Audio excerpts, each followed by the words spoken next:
진짜 전략 오늘 이 시간은 유진투자증권 여의도 영업부의 강영현 부장과 함께합니다. 어서 오세요. 안녕하세요. 네. 일단 미국도 상당히 좋지 않습니까? 우리 네. 시장 코스피를 중심으로 연일 사상 최고치 경신한 가운데 미국도 3대 지수가 사상 최고치를 경신했어요. 과열권이라고 보시나요? 네, 저는 뭐 나스닥 12,000선부터 과열이라고 생각했기 때문에 네.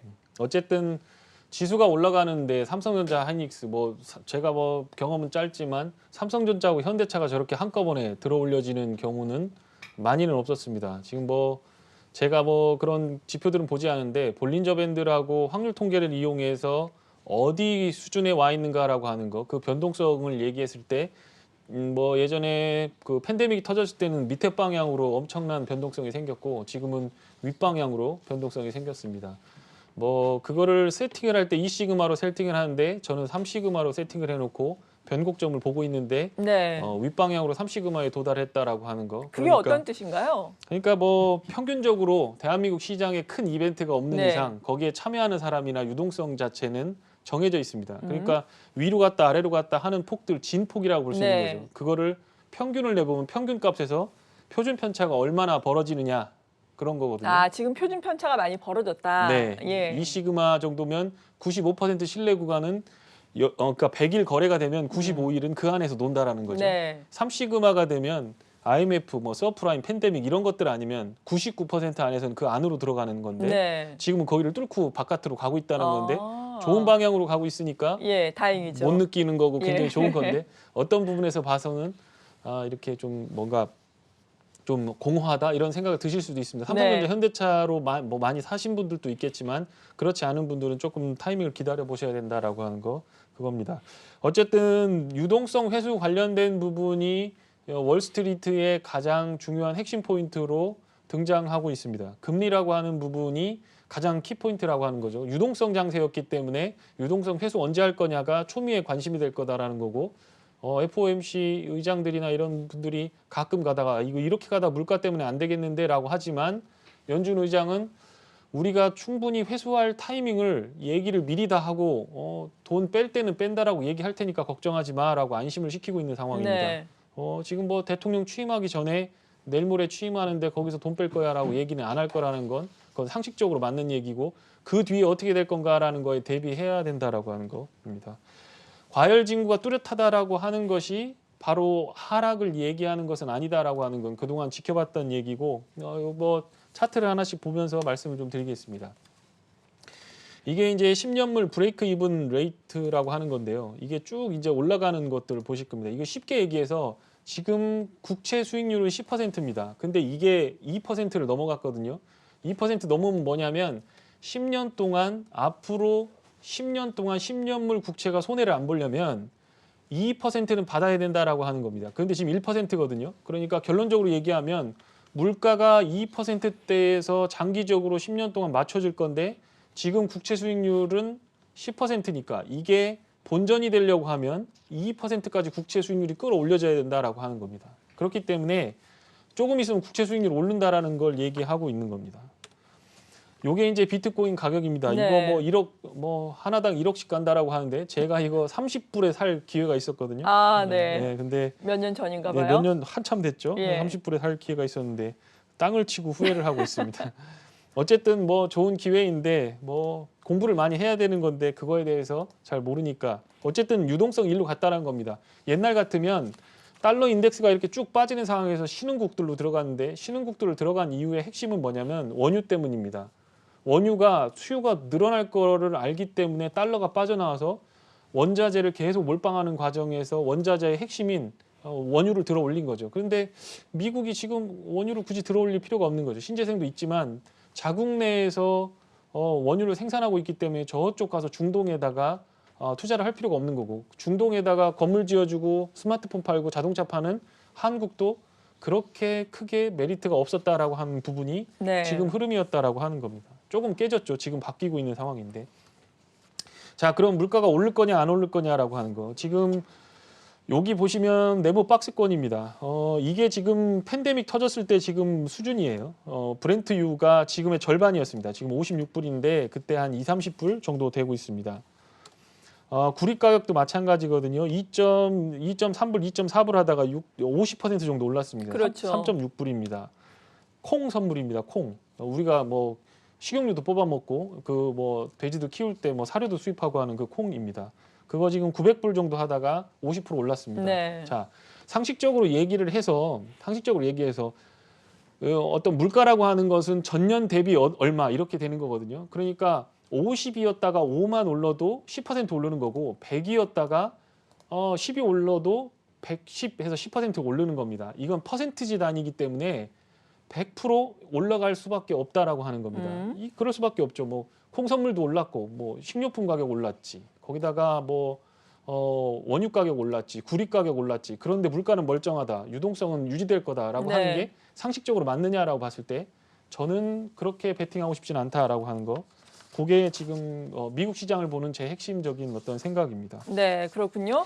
연준이 또 기준금리를 정하는 데 중요한 바로미터가 되는 것이 물가이기 때문에 물가 상승분에 대해서 우리가 이제는 서서히 고민을 해볼 필요가 있다라는 말씀이었어요. 네. 국내 증시 같은 경우에는 어떤지 모르겠거든요. 지난주에 사상 처음으로 장중에 3,000선 돌파한 이후에 바로 또 뭐 4% 가까이 금요일장에는 기염을 터했잖아요. 오르면서 3,150선까지 올라섰는데 현대차, 애플리쉬도 있었고 삼성전자, SK 하이닉스도 급등을 했죠. 대형주 장세가 펼쳐지고 있어요. 이어질까요? 뭐 삼성전자, 하이닉스, SK 뭐 4대 그룹, 하나그룹까지 뭐 한 5대 그룹까지 뭐 아주 끝내줍니다. 네. 멋있고요. 이런 장 굉장히 99년도, 98년도에 제가 한번 봤습니다. 이런 거는 막 뭐 숨도 못 쉬고 달려간 다음에 그 유동성이 코스닥으로 넘어와서 또 코스닥 들어올리고 이랬던 부분인데 한국은 구조적인 부분들에 분명히 와 있다라고 하는 거. 더 중요한 건 지금 포인트를 잘 보셔야 됩니다. 조 바이든이 9천억 불 부양책 내놓으면서 이거 그냥 계약금이야. 앞으로 한 5조 달러 정도 10년 동안 돈 더 풀 거니까 기다려 보시라고 얘기하는 건데 이게 중앙은행이 계속해서 돈을 풀다가 이제 이 역할은 끝이 났습니다. 이제 다른 말로 얘기하면 유동성 함정이다라고 하는 거. 실물 경제는 좋아지지 않고 자산 가격만 들어올리면서 여기서 물가까지 올라버리면 이거 경기는 안 좋은데 물가만 오르는 스태그플레이션 이거 안 좋을 수 있다라고 하는 거죠. 그러니까 정부가 세금 걷어서 직접적으로 경제에 투자를 하겠다라는 정책의 변환점에 있다라고 하는 거. 그게 한국 경제에 무슨 의미가 있느냐라고 하는 건데 한국이 실물 경제, 미국에서 실물 수요가 늘어나야 거기다 공산품 대면서 먹고 사는 나라거든요.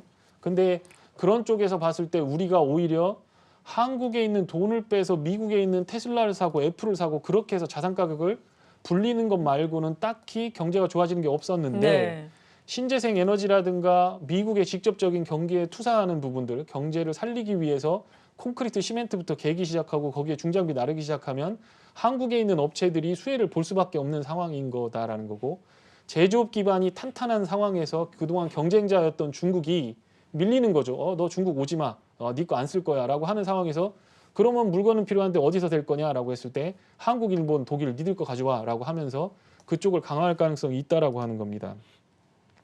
삼성전자, 하이닉스가 끌어당겨주는데 대만에서 또 지진이 발생했습니다. 좀 뭐 정전 사태가 일어나고 막 그 어떤 추위가 몰려오면서 많은 사망자도 나고 그런 부분들이 뉴스에 나왔는데 잘 해결되기를 바라겠습니다. 그런데 그런 부분들이 한국의 어떤 디램이라든가 반도체 쪽에서 실적을 상당히 좋게 만들어 갈 가능성이 있고 애플이 와서 현대차한테 와서 손잡자라고 한 거가 있는데 이건 상당히 중요한 얘기입니다. 뭐 전문가들이 다 얘기하니까 그걸 참고하시면 될 것 같고요. 네.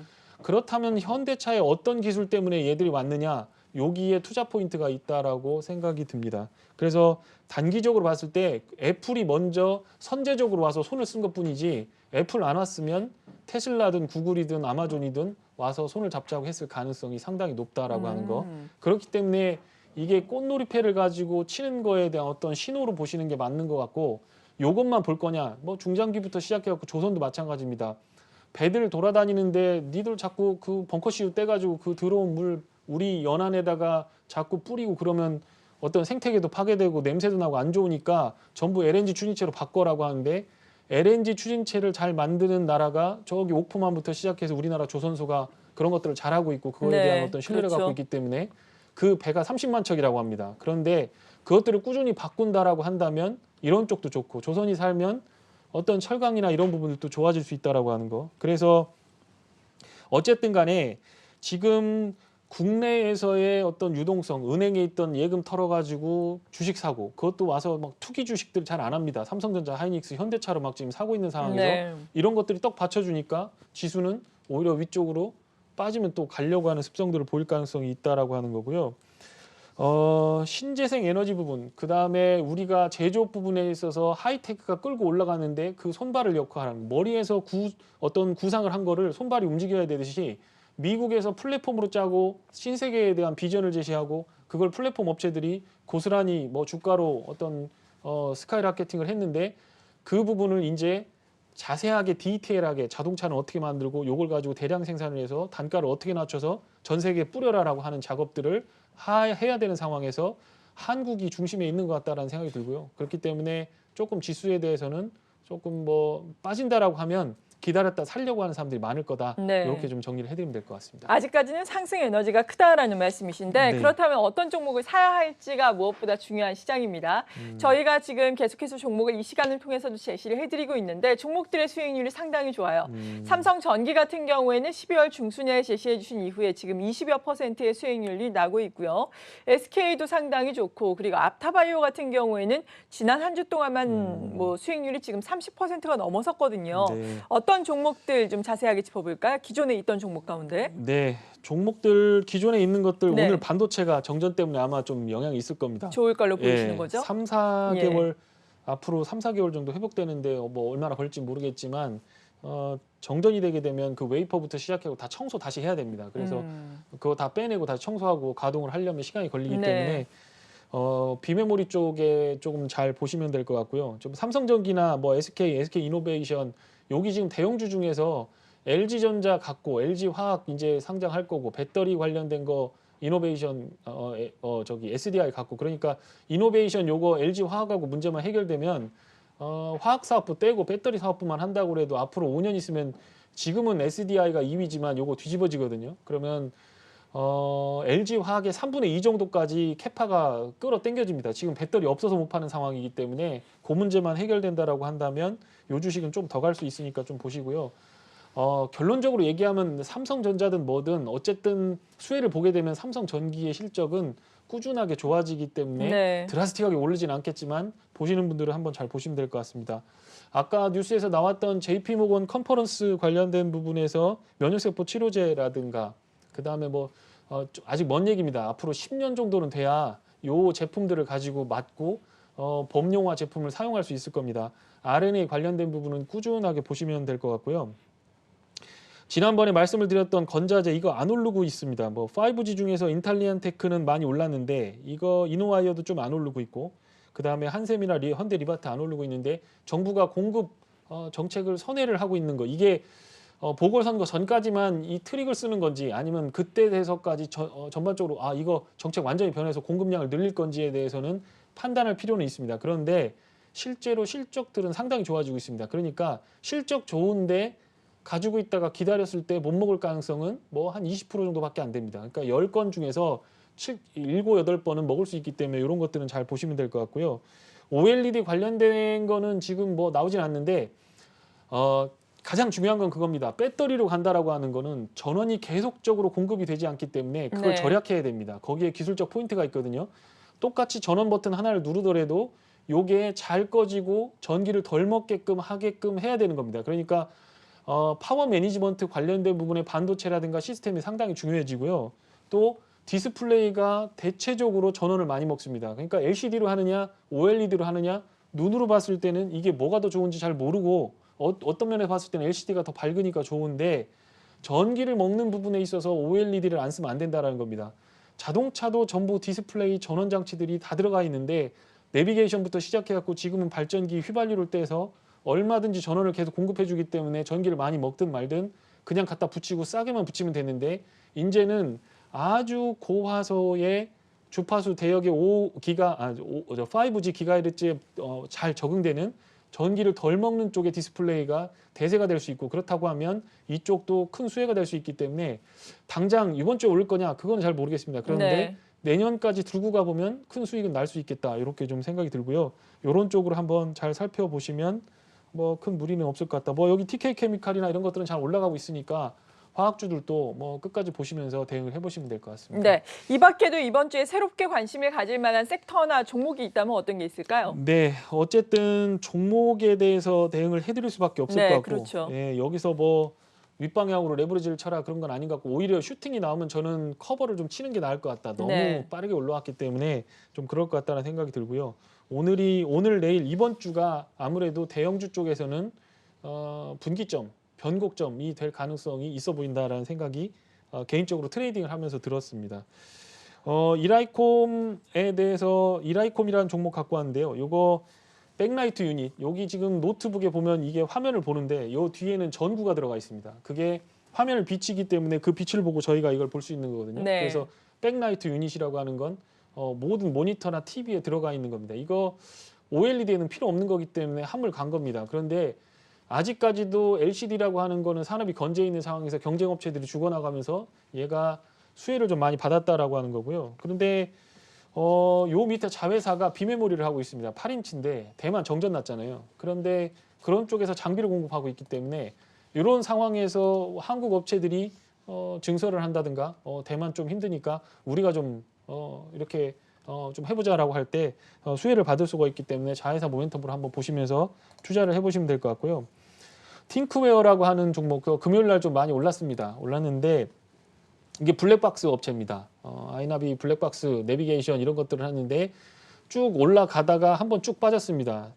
현대차 믿고 물품을 댈 거다. 여기서 내비게이션하고 자율주행과 관련돼서 야가 묶여 들어가면서 될 거다라고 했는데 현대차가 현대 오토웨버하고 할 거야. 우리 거기다 박을 거야 라고 하니까 주식이 밀렸었거든요. 근데 요거 매출의 대부분 블랙박스입니다. 그런데 유럽 쪽에서 블랙박스 관련된 거에서 법이 개정이 됩니다. 의무적으로 화물차부터 시작해서 승용차까지 전부 블랙박스 넣어라라고 네. 하면서 되는 거거든요. 우리는 이미 돼 있기 때문에 당연히 이제 보험회사도 그렇고 블랙박스 해놔야 보험료도 깎아지고 하니까 이거 된다라고 했는 건데 거기서는 그냥 다녔던 겁니다.